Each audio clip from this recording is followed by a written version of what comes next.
রাতটা যেন শেষই হচ্ছিল না। সারারাত চোখে এক ফোঁটা ঘুম আসেনি চিত্রার। অন্ধকার ঘরের ভেতর শুয়ে শুয়ে সে বারবার পাশ ফিরেছে, কখনো বালিশে মুখ গুজে, কখনো সিলিংয়ের দিকে তাকিয়ে। তার ভেতরে আরেকটা প্রাণের নীরব স্পন্দন। এই ভাবনাটা যতটা আনন্দ দেয়, শরীরটা ততটাই অবসন্ন করে দেয় তাকে। 3 মাস চলছে তার। পেটে অকারণ টান ধরা ব্যথা, হালকা মাথা ঘোরা, হঠাৎ হঠাৎ তীব্র খিদে, আবার খেতে গেলেই অরুচি, কিছু মুখে তুললেই বমি। মনে হয় শরীরটা যেন নিজেরই বিরুদ্ধে বিদ্রোহ করছে। তবুও বুকের গভীরে খুশির সীমা নেই, কারণ সে মা হতে যাচ্ছে। একটা নরম আলো তার কোল জুড়ে, কিন্তু আলো থাকলেই কি অন্ধকার কমে? ভোরের দিকে হঠাৎ আবার বমি পায় চিত্রার। বিছানা ছেড়ে উঠতেই মাথা ঝিমঝিম করে উঠল। ঠিক তখনই পাশ থেকে দ্রুত উঠে বসল ফারাজ। বউ, আবার? তার গলায় উৎকণ্ঠা, চোখে দিশেহারা ভয়। চিত্রা দুর্বল হাসল। কিছু না, ঠিক হয়ে যাবে। ফারাজ একটু বিশ্বাস করল না। তাড়াতাড়ি তাকে ধরে বাথরুম পর্যন্ত নিয়ে গেল। পেছন থেকে চুলগুলো ধরে রাখল, অন্য হাতে পিঠে আলতো করে হাত বুলিয়ে দিল। বমি শেষে চিত্রা যখন কাঁপতে কাঁপতে দেয়ালে ঠেস দিয়ে দাঁড়ালো, ফারাজ তাকে প্রায় কোলে করেই বিছানায় এনে শুইয়ে দিল। এভাবে কিছু না বললে হবে? তার গলায় বিরক্তির চেয়ে উদ্বেগই বেশি। রাতভর তুমি ঘুমাওনি, এখন আবার পেটে ব্যথা বলছো? আমি ডাক্তারকে ফোন করছি। চিত্রা হাত বাড়িয়ে তার কবজি চেপে ধরল। এখন ফোন করবেন না, একটু বসুন আমার পাশে। ফারাজ থেমে গেল। তার কঠিন মুখভঙ্গি মুহূর্তেই নরম হয়ে এলো। বিছানার ধারে বসে চিত্রার কপালে হাত রাখল। জ্বর তো নেই, ফিসফিস করল সে। চিত্রা চোখ বুজে বলল, জ্বর না, শুধু ভয় লাগে। হঠাৎ যদি কিছু হয়ে যায়। ফারাজের চোখ গাঢ় হয়ে উঠল। আমি থাকতে কিচ্ছু হবে না। তুমি আর আমাদের বাচ্চা, তোমাদের নিয়ে আমি এক চুলো ঝুঁকি নেব না। চিত্রা মৃদু হাসল। আপনি এমন করে বললে মনে হয় সত্যিই কিছু হবে না। ফারাজ তার হাতটা নিজের 2 হাতে নিয়ে ঠোঁটে ছোঁয়ালো। শরীর খারাপ করবে, এটাই স্বাভাবিক। বজ্রও তো বলেছিল। কিন্তু তুমি না খেয়ে থাকলে চলবে না। আমি স্যুপ বানাচ্ছি, অল্প অল্প করে খাবে। খেতে পারবো না। চিত্রা মুখ বাঁকালো। পারবে। ফারাজ নরম গলায় বলল, না পারলেও চেষ্টা করবে। আমার জন্য না, ওর জন্য। ও শব্দটা শুনে চিত্রার চোখ ভিজে উঠল। এত ছোট্ট, এত অদৃশ্য একটা অস্তিত্ব। তবুও সে ইতিমধ্যেই তাদের জীবনের কেন্দ্র। সকাল বাড়তে না বাড়তেই চিত্রার শরীর আরও খারাপ করল। মাথা ঘোরা, দুর্বলতা, পেটে চাপা ব্যথা। ফারাজের ভেতরটা ততক্ষণে এলোমেলো হয়ে গেছে। সে বারবার জিজ্ঞেস করছে, ব্যথা বাড়ছে? কেমন লাগছে এখন? শ্বাস নিতে কষ্ট হচ্ছে? চিত্রা ক্লান্ত গলায় বলল, আপনি এমন করছেন যেন আমি ভীষণ অসুস্থ। তুমি অসুস্থই। ফারাজ থামিয়ে দিল। তুমি এখন শুধু তুমি নও, তুমি দুজন। চিত্রা হাত বাড়িয়ে তার গাল ছুঁল। আমি ঠিক আছি ফারাজ, শুধু একটু দুর্বল। আপনি পাশে না থাকলে হয়তো ভয় পেতাম। ফারাজ মাথা নিচু করে তার কপালে চুমু খেল। আমি কোথাও যাচ্ছি না। রাত জেগে বসে থাকবো, তবুও তোমাকে একা ছাড়ব না। ঘরের জানালা দিয়ে সকালের আলো ঢুকছে ধীরে ধীরে। ক্লান্ত অবসন্ন চিত্রা অবশেষে চোখ বুজল। ফারাজ তার হাত ধরে বসে রইল। চোখে ঘুম নেই, কেবল বইয়ের জন্য অস্থিরতা। ভোর তখন পুরোপুরি ফোটেনি। কুয়াশা ঝুলে আছে কবরস্থানের ঘাসে। প্রতিটা ঘাসের ডগায় জমে আছে অসমাপ্ত কান্না। সোহান মায়ের কবরের পাশে বসেছিল 2 হাঁটু জড়িয়ে সারা রাত। মাটির ডিবিটায় কপাল ঠেকিয়ে এই কান্না করছিল, এই আবোল তাবোল কথা বলছিল। সারা রাত বাড়ি নিয়ে যাওয়ার চেষ্টা করেও লাভ হয়নি। শেষে সুমন ভোরে এসে বলল, চলেন ভাই, ভোর হয়ে গেছে। সোহান মাথা নাড়ল। আমি যামু না, আম্মা একা হইয়া যাইব। একা হবে না, মৃত মানুষ একা হয় না, বেঁচে থাকা মানুষ একা হয়। আপনি চলেন ভাই। সোহান হঠাৎ মুখ তুলে তাকালো। আম্মা তো আমারে ছেড়ে যায়নি কখনো, আমি কেন ছাড়ব? সুমন উত্তর দিল না। শেষ পর্যন্ত দুজন লোক মিলে তাকে প্রায় টেনে তুলল। সে কবরের মাটি আঁকড়ে ধরার চেষ্টা করল। আঙুলে মাটি ঢুকে গেল। নখের ভেতর কাদার মতো জমে রইল শোক। বাসায় ফিরেও সে ঠিকমতো বসতে পারেনি। চোখে ঘুম নেই, কান্না নেই, শুধু একরাশ অবশতা। হঠাৎ উঠোনে গাড়ির শব্দ। গেট খুলতেই দুজন পুলিশ অফিসার ভেতরে ঢুকলেন। ইউনিফর্মের ভাঁজে কড়া গাম্ভীর্য। সুমন এগিয়ে গেল। কাকে চান? একজন অফিসার জিজ্ঞেস করলেন। সোহান সাহেব আছেন? সোহান দরজার পাশে দাঁড়িয়েই চাইল সেই পুলিশ অফিসারের দিকে। তার অবাক হওয়ার কথা, কারণ তার সামনে যে স্বয়ং দাঁড়িয়ে আছে অফিসার অনুলিপি। সোহান তাকে জিজ্ঞেস করল, আপনি? কি ব্যাপার? অফিসার একটু থামলেন। আমরা একটা লাশের খবর দিতে এসেছি। ঘরের বাতাস হঠাৎ ভারী হয়ে উঠল। সোহানের বুকের ভেতর কেঁপে উঠল কিছু। লাশ? তার গলা শুকিয়ে গেল। কার লাশ? অফিসার ধীরে বললেন, আপনার খাসকর্মী সিফাত। নামটা শোনার সঙ্গে সঙ্গে সোহানের মুখের রং বদলে গেল। সিফাত? সে ফিসফিস করে বলল, অসম্ভব। অফিসার কথাটা শেষ করতে দিলেন না।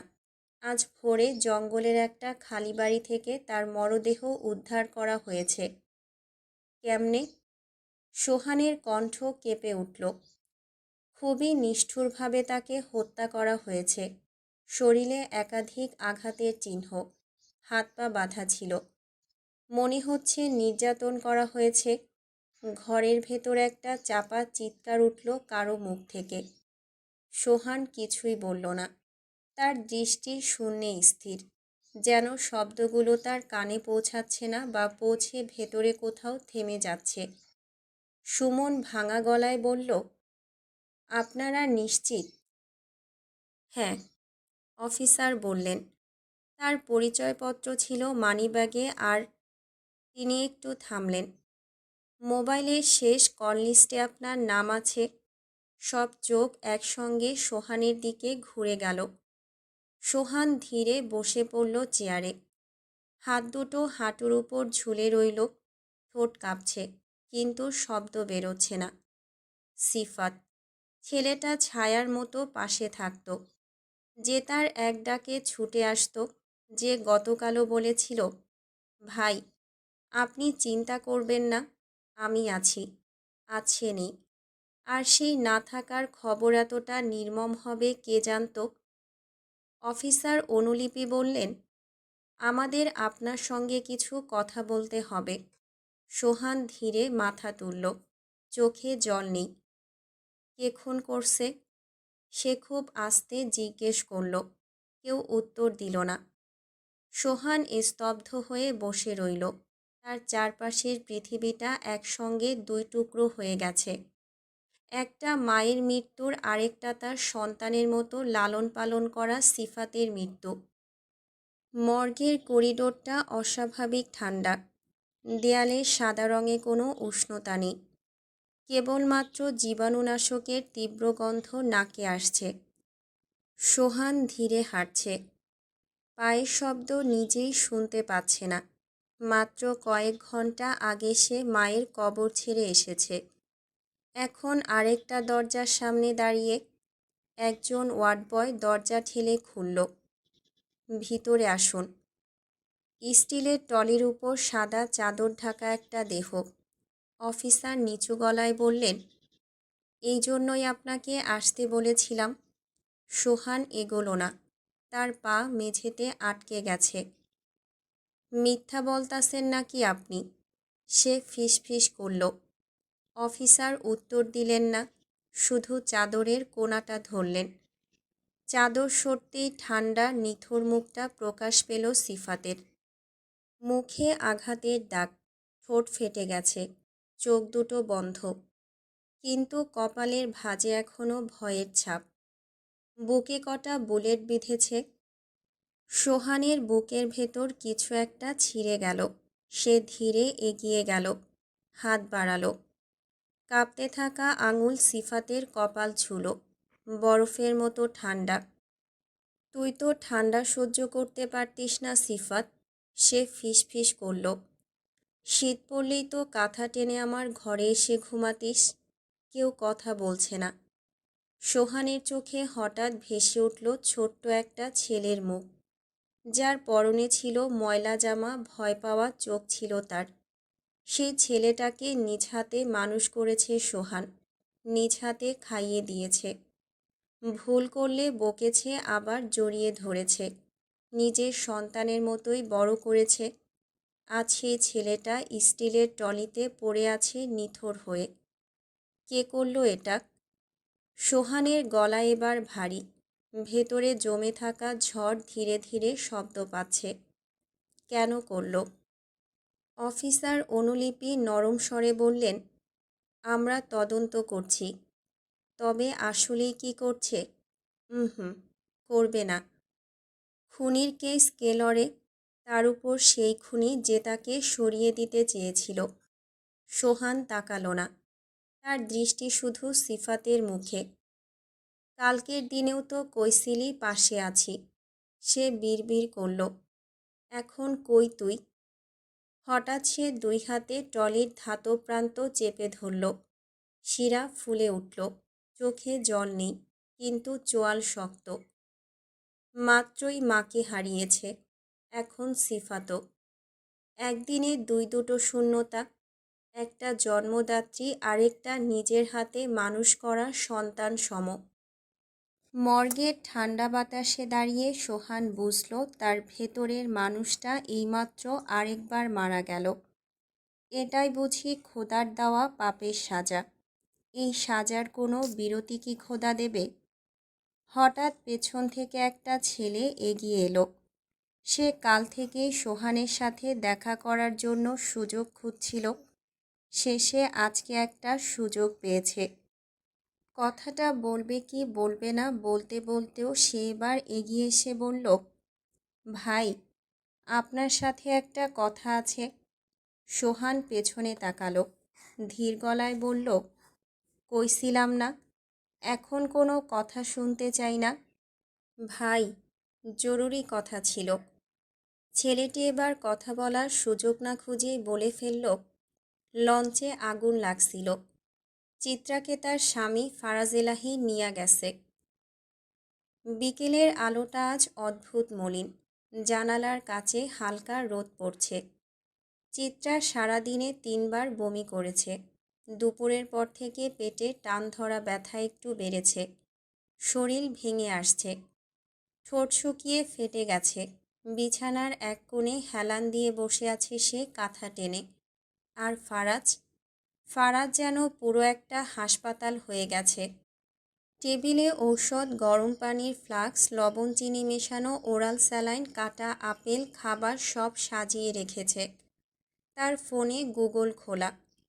Pregnancy 3 month, stomach pain normal or not 5বার পড়েছে। তবুও আশ্বস্ত হতে পারছে না। চিত্রা, ব্যথাটা ঠিক কোথায়? সে আবারও জিজ্ঞেস করল। চিত্রা চোখ তুলে তাকালো, ক্লান্ত হেসে বলল, একই জায়গায়। আপনি এই নিয়ে 22বার জিজ্ঞেস করেছেন, আমি 100বার জিজ্ঞেস করব।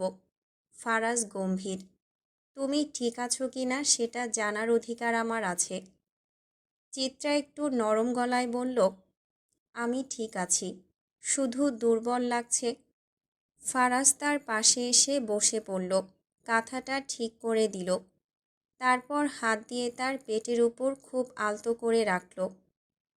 এই যে ছোট্ট মানুষটা, মাকে এত কষ্ট দিও না, সে ফিসফিস করে বলল। চিত্রা অবাক হয়ে তাকালো। আপনি ওর সঙ্গে কথা বলছেন?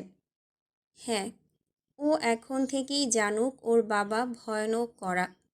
মাকে কষ্ট দিলে চলবে না, বকুনি খেতে হবে। চিত্রা হেসে ফেলল, কিন্তু হাসিটা খুব ক্ষণস্থায়ী। হঠাৎ মুখটা কুঁচকে উঠল। উফ, আবার টান লাগছে। ফারাজের মুখ মুহূর্তেই ফ্যাকাশে। কতটা? খুব বেশি? না না, এত না। চিত্রা হাত বাড়িয়ে তাকে থামালো। আপনি এভাবে ভয় পাবেন না। ফারাজ তার 2 কাঁধ ধরে নরম গলায় বলল, শোনো, তুমি এখন সাহস দেখানোর চেষ্টা করবে না। ব্যথা হলে বলবে, কষ্ট হলে বলবে। তুমি শক্ত আমি জানি, কিন্তু এখন তোমার শক্ত হওয়ার দরকার নেই। শক্ত হওয়ার দায়িত্বটা আমার। কথাগুলো শুনে চিত্রার চোখ ভিজে উঠল। ফারাজ উঠে রান্নাঘরে গেল। 5 মিনিট পর ফিরে এলো এক বাটি হালকা গরম স্যুপ নিয়ে। এবার না বলার অপশন নেই। সে চামচে তুলে সামনে ধরল। চিত্রা মুখ ঘুরিয়ে নিল। বমি হয়ে আসবে, হলেও আমি পরিষ্কার করব। ফারাজ শান্ত। তুমি শুধু খাও। 1 চামচ, 2 চামচ, তৃতীয় চামচে চিত্রা মুখ কুঁচকাল। ফারাজ সঙ্গে সঙ্গে থামল। আর না, জোর করব না। সে বাটি সরিয়ে রাখল। তোমার ইচ্ছের বিরুদ্ধে কিচ্ছু করব না। তারপর হঠাৎ হাঁটু গেড়ে বসে চিত্রার পায়ের কাছে। 2 হাতে তার পা তুলে নিজের কোলের উপর রাখল। এইটা কি করছেন? চিত্রা বিস্মিত। সারাদিনে তুমি হাঁটছ, বাথরুমে যাচ্ছ, শরীর ফুলে যাচ্ছে ব্যথায়। সে খুব আলতো করে পায়ে মাসাজ করতে লাগলো। বজ্র বলেছিল সার্কুলেশন ঠিক রাখতে হবে। আর শোনো, কাল তোমাকে নিয়ে ডাক্তারের কাছে যাব। আচ্ছা, তোমার তো 3 মাস চলছে। পেট এখনো এত ছোট কেন? আমার বাচ্চা বড় হচ্ছে না কেন? চিত্রার চোখ ধীরে ধীরে নরম হয়ে এলো। আপনার না আজকে কি একটা কাজ ছিল? কাজে যাননি কেন? কাজ যাক জাহান্নামে, ফারাজ ঠান্ডা গলায় বলল। আমার পৃথিবী এখনই বিছানায় বসে আছে। বাইরে আজানের ধ্বনি ভেসে আসছে। আলো আরও নরম হয়েছে। চিত্রা হঠাৎ বলল, ফারাজ। আপনি যদি না থাকতেন কি করে যে এত সাহস পেতাম এই সময়? ফারাজ থেমে গেল, মাথা তুলে তাকালো। আমি না থাকবো কেন? মানে, যদি কোনো দিন। সে বাক্য শেষ করার আগেই ফারাজ উঠে এসে তার ঠোঁটে আঙুল রাখল। এই ধরনের কথা দ্বিতীয়বার বলবে না। তোমার কিছু হলে। সে গলা নামিয়ে বলল, আমি বাঁচব না, বুঝেছ? তুমি আমার স্ত্রী না শুধু, তুমি আমার শান্তি, আর এখন আমার সন্তানের মা। চিত্রার চোখ বেয়ে জল গড়িয়ে পড়ল। ফারাজ এগিয়ে এসে তাকে বুকের ভেতর টেনে নিল। কিচ্ছু হবে না, সে ধীরে ধীরে বলল। আমি ডাক্তারকে আবার কল করব। কালই চেকআপে নিয়ে যাব। যতবার দরকার ততবার যাব। সময়, কাজ কিছুই আমার কাছে বড় না। তুমি আর ও, এই দুটো প্রাণ আমার সব। চিত্রা তার বুকে মুখ গুজে ফিসফিস করল, আমি আপনাকে খুব ভালোবাসি। ফারাজ তার চুলে মুখ ডুবিয়ে বলল, ভালোবাসা এখন প্রমাণের সময়। আমি দেখিয়ে দেব কিভাবে একজন পুরুষ তার স্ত্রীকে আগলে রাখে। বাইরে সন্ধ্যা নেমে এলো। ঘরের ভেতর নরম আলো জ্বলে উঠল। চিত্রা আধো ঘুমে ঢলে পড়ছে। ফারাজ তার হাত শক্ত করে ধরে বসে আছে, চোখ একবারও সরাচ্ছে না। ফারাজ তখন বারান্দার দিকে জানালার পাশে দাঁড়িয়েছিল। চিত্রা বিছানার মাথার দিকের বালিশে হেলান দিয়ে বসা, চুপচাপ তার দিকে তাকিয়ে আছে। এমন সময় হঠাৎ ফারাজের ফোনটা বেজে উঠল। ফারাজ একবার স্ক্রিনের দিকে তাকিয়ে একটু বিস্মিত হলো। তারপর কল রিসিভ করল। হ্যালো, আরে পিয়াস, কেমন আছিস? ওপাশ থেকে কি যেন বলা হলো। ফারাজের চোখে হালকা উজ্জ্বলতা ফুটে উঠল। সত্যি, আজই আসছিস? নিশিতাও সাথে? আরে বাহ, ঠিক আছে ঠিক আছে, আমরা তো আছি, চলে আয়। কিছুক্ষণ হাসি মুখে কথা বলে সে ফোনটা রেখে দিল। ঘুরে চিত্রার দিকে তাকাতেই তার মুখে একরাশ কৌতূহল। কে ছিল? চিত্রার গলায় আগ্রহ। ফারাজ বিছানার পাশে এসে বসে বলল, পিয়াস, ওরা দুজনেই আসছে, আজকে রাতের মধ্যেই চলে আসবে। চিত্রার চোখ এক লাফে বড় হয়ে গেল। সত্যি? নিশিতাও আসছে? হ্যাঁ, দুজনেই। চিত্রার ঠোঁটে হাসি ছড়িয়ে পড়ল। আহা, কতদিন পরে বাড়িটা জমে যাবে তাহলে। তার কণ্ঠে শিশুসুলভ আনন্দ। ঠিক তখনই দরজায় টোকা পড়ল। ভিতরে আসো, ফারাজ বলল। দরজা ঠেলে নদী ভেতরে ঢুকল। তার মুখে স্বভাবসিদ্ধ কোমল হাসি। কেমন আছো চিত্রা? শরীরটা আজ একটু ভালো? চিত্রা সোজা হয়ে বসে বলল, হ্যাঁ ভাবি, আজ অনেকটাই ভালো লাগছে। নদী এগিয়ে এসে তার কপালে হাত ছুঁয়ে দেখল। জ্বর আছে কি? না, নেই তো। তবে বেশি নড়াচড়া করো না। এই সময় নদীর পেছন পেছন জমেলা ভেতরে ঢুকল। চিত্রা উচ্ছ্বাস সামলাতে না পেরে বলে উঠল, জুনাইয়া দাদু, শুনেছ? পিয়াসার নিশিতা আসছে আজ। জমেলার চোখে একটু চমক। ও মা, সত্যি নাকি? ফারাজ মাথা নেড়ে বলল, হ্যাঁ, ফোন দিয়েছিল একটু আগে। চিত্রা বলল, তুমি বাকিদেরকেও একটু জানিয়ে দাও না, কতদিন পর সবাই একসাথে হব। জমেলা হেসে বলল, আচ্ছা আচ্ছা, এখনই বলে দিচ্ছি। হঠাৎ নদী একটু থেমে বলল, শোনো, আমাদের ফারিহা আর নাহিয়ানকে তো কতদিন দেখি না, ওদেরকেও একবার আসতে বলবে। বাড়িটা এমনিতেই তো মরা মরা লাগে। সে চারদিকে তাকালো, তারপর মৃদু হেসে যোগ করল, ওরা থাকলে বাড়িটা ভরা ভরা লাগে, হাসি আড্ডায় বাড়িটা জমে ওঠে। হ্যাঁ ভাবি, ঠিক বলেছ, সবাই এলে কত ভালো লাগবে। ফারাজ একটু ভাবুক মুখে বলল, আমি ওদেরকেও ফোন দিই তাহলে। আজ যদি নাও পারে কাল তো আসতেই পারবে। ইমার্জেন্সি ফ্লাইটের ব্যবস্থা আমি করে দেব। হঠাৎ চিত্রা বলে উঠল, চলুন বাইরে যাই, একটু ঘুরতে ইচ্ছে করছে। না না, এই সময় সম্ভব না। অনুনয় করছি না, আদেশ দিচ্ছি। ও মাগো, কে আমায় আদেশ দেয়? আর কে? আপনার বউ চিত্রাঙ্গনা কায়সার। তো কি হয়েছে? ফারাজ এলাহি ভয় পায় না এমন ঠুমাস ছোট লোককে।